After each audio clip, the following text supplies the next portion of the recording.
ہم بات کر رہے تھے آج تو آخری جو ہے موضوع کو ہم یہاں پہ ختم کریں گے، مگر چھوٹی سی بات میں یہاں پر ایڈ ضرور کرنا چاہوں گی کہ جو آپ کے گھر کی عورت ہے نا اس کو عزت دینا سیکھ لیں۔ جب تک آپ اپنے گھر کی عورت کو عزت نہیں دیں گے اپنے گھر کے پریمیسز میں، اپنے گھر کے ایٹماسفیئر میں، چاہے آپ کے بچے ہوں وہ بھی یہ تربیت حاصل کریں، گھر میں چھوٹا سا بیٹا ہو اس کو بھی یہ تربیت دیں کہ آپ نے اپنی چھوٹی بہن ہے، بڑی آپی ہیں، آپ کی خالہ ہیں، لوگ ہیں، ان کی عزت کرنی ہے۔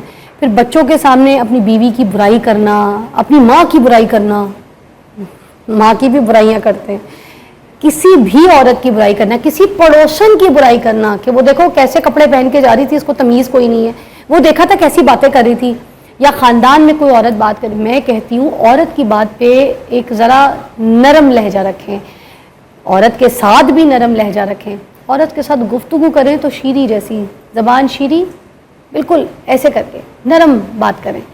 بدتمیزی، گالم گلوچ، تھپڑ مارنا، اٹھ کے کچھ بھی کہہ دینا، 2 منٹ میں طلاق، ہر وقت دھمکی، بھائی یہ کیا زندگی ہے؟ عورت کسی طریقے سے سیکیور ہی نہیں ہے، نہ اس کو ماں باپ کی طرف سے کبھی کوئی سیکیورٹی، کوئی گھر ملتا ہے، جو چیزیں ملتی ہیں وہ لے کر آ جاتی ہے سسرال میں، سسرال میں اس کو بچے ملتے ہیں مگر بچے اس کو سیکیورٹی کوئی نہیں دیتے، بچے اپنی لائف میں مگن ہو جاتے ہیں دنیاوی۔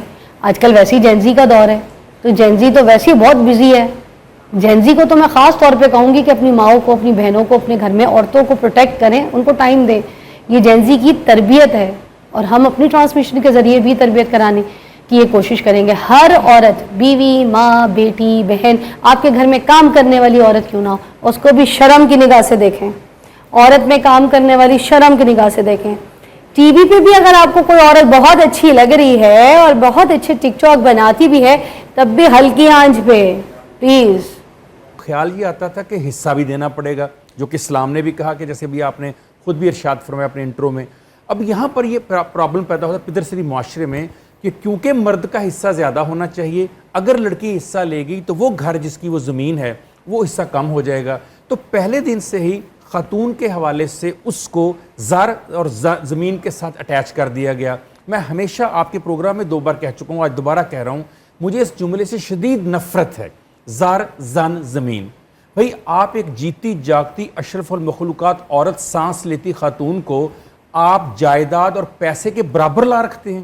یعنی آپ کا خیال ہے کہ جو اہمیت زر کی یعنی پیسے کی ہے اور جو زمین کی ہے وہی عورت کی ہے؟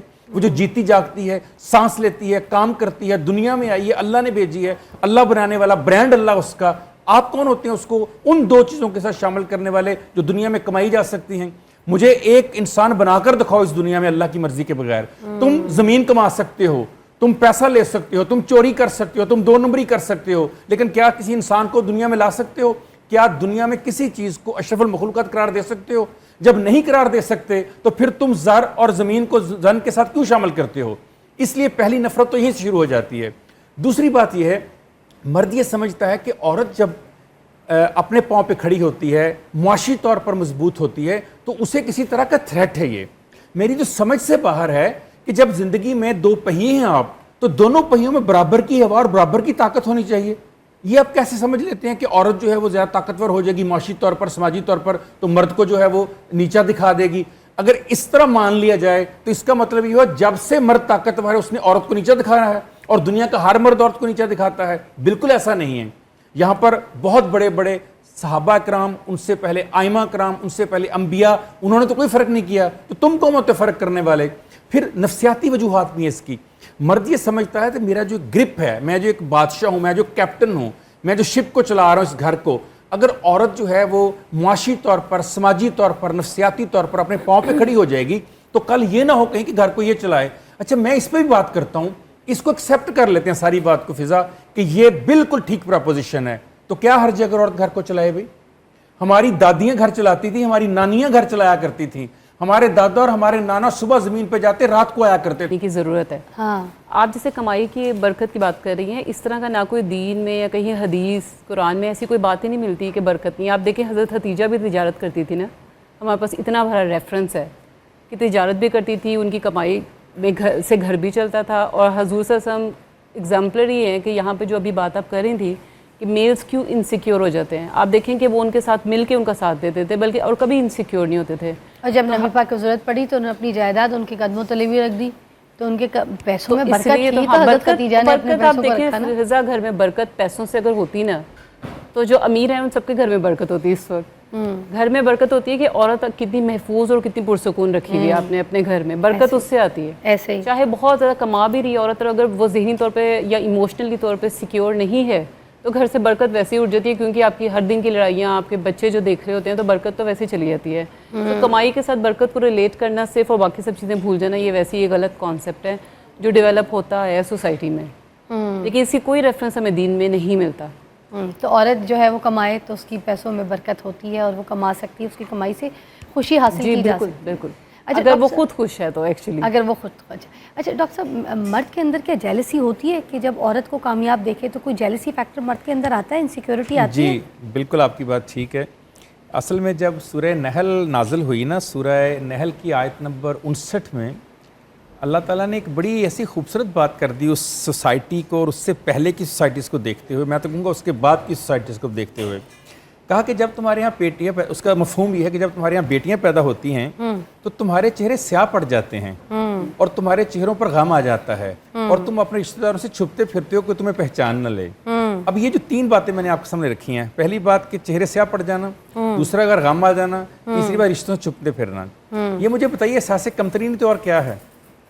جس ماں نے آپ کو پیدا کر کے بیٹا بنا کر جوان کر کے شادی کر کے آج باپ بنایا، اس کے گھر میں اگر لڑکی پیدا ہو جائے تو آپ کو بری لگتی ہے، تو پھر آپ کا ماں کے بارے میں کیا نظریہ ہوگا جس نے آپ کو جنم دیا ہے؟ پھر آپ کا اپنی بیٹی کے بہن کے بارے میں کیا نظریہ ہوگا جو آپ کے ساتھ پرورش پائی ہے؟ یعنی ہم بھول جاتے ہیں کہ ایک عورت نے ہمیں جنم دیا. میں اکثر ایک سوال کا جواب بہت دیتا ہوں اور آج آپ کے پروگرام میں کہہ رہا ہوں. کہا جاتا ہے 1,24,000 پیغمبر پیدا ہوئے، کوئی خاتون کیوں نہیں تھی؟ پہلی بات تو یہ، ہم 1,24,000 پیغمبروں کے نام نہیں جانتے، ہو سکتا خواتین بھی رہی ہوں پہلے. اگلا سے اہم بات یہ ہے، ان 1,24,000 پیغمبروں کو پیغمبر کس نے جنم دیا اور کس نے بنایا؟ کیا وہ ایک ماں نہیں تھی جس نے ان کو پیدا کیا، جس نے ان کی پرورش کی، جس نے ان کو آغوش میں رکھا؟ تو کس بات کے لیے اب جیلس ہو رہے ہیں اس کے ساتھ؟ اور ایشو کہاں ہے آپ کا اس کے ساتھ؟ لڑائی کہاں ہے؟ جنگ کہاں ہے؟ پیدا کرنے والی تو ماں ہی ہے نا. جی وہی تو کہہ رہا ہوں، پیدا کرنے والی بات ہے. جو آپ سے پرورش پائی ہے بہن آپ کی، وہ بھی آپ کی عورت ہی ہے ایک. لیکن جب آپ کے گھر بیٹی پیدا ہو جاتی ہے، آپ کی گردن جھکنا شروع ہو جاتی ہے، آپ جیلسی فیل کرنا شروع کر دیتے ہیں. پھر گھر کے اندر آپ کو محسوس ہوتا ہے کہ اگر میری بیوی زیادہ کمائی کرے گی، زیادہ محنت کرے گی، زیادہ کام کرے گی تو پتہ نہیں گھر کی وہ کون سی چیز اٹھا کے لے جائے گی. کہاں جانا اس نے؟ اس کے ہاتھ میں آ جائے گا، تمہارے نام لگی. میں تو کہتا ہوں فضا، جن گھروں میں خواتین کے ہاتھ میں کنٹرول ہے، گھر کی بات کر رہا ہوں، معاشرت کی، باہر کی بات نہیں کر رہا، ان کے گھر زیادہ سٹرونگ ہوتے ہیں، زیادہ ڈسپلنڈ ہوتے ہیں. ہمیں تو اپنے گھر میں دیکھا کہ ہمارے گھر میں ہمارے ابا جو ہیں وہ تھوڑے سے لینیٹ ہیں. سن بھی رہے ہوں گے میری بات. ابا نے آج تک کبھی کسی کو ڈانٹا نہیں.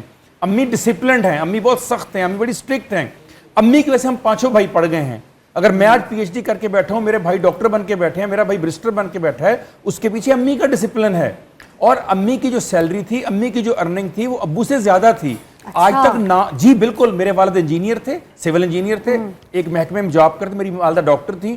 ان کی ڈبل، کیونکہ وہ پریکٹس بھی کرتی تھی، وہ ہاسپٹل میں بھی تھی، ان کی ڈبل کمائی تھی. آج تک مجھے یاد نہیں پڑتا. میرے والد صاحب 85 سال کے، میری والدہ 82 سال کی ہو گئی ہیں، حیات ہیں، اللہ ان کو زندگی تندرستی صحت دے.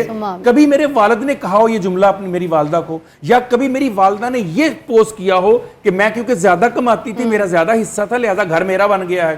گھر دونوں نے مل کر بنانا ہوتا ہے، چاہے کسی کا زیادہ اس میں پارٹ ہو، کسی کا کم ہو. ابھی آپ نے بات کی کمائی کی، میں تو حیران ہوں کہ آپ وہ بات کر رہی ہیں کہ جب 25 سال کی حیات طیبہ میں ابھی آپ نے نبوت کا اعلان نہیں کیا تھا، تو جو پہلا مال لے کر آپ شام اور مصر کے سفر پر گئے وہ ایک عورت کا مال تھا. اگر عورت کا کام کرنے پر پابندی ہوتی، اگر اس کی کمائی حلال نہ ہوتی، اگر اس کی کمائی میں کوئی مسئلہ ہوتا، تو کیا رسول پاک صلی اللہ علیہ وآلہ وسلم کسی عورت کے کاروبار کے لیے جاتے؟ اور پھر اسی کاروبار کی وجہ سے جب پرافٹ آیا اور ایمانداری سے وہ پرافٹ دیا حضرت خدیجہ الکبریٰ سیدہ کائنات کو، تو انہوں نے کیا کیا؟ شادی کا پیغام بھیجا. یعنی یہاں سے پتا چلا کہ اگر مرد اور عورت مل کر کام کریں اور اس کام کے دوران انڈرسٹینڈنگ ہو اور وہ دونوں ایک دوسرے کے ساتھ چلنا پسند کریں تو وہ شادی بھی کر سکتے ہیں. یہاں تک حکم. اگر وہ صرف رزق میں آپ جیسے کہہ رہی ہیں کہ گناہ ہوتا یا غلط ہوتا، یہاں تو بات رشتے اور پھر نبی کے رشتے تک پہنچ چکی ہے.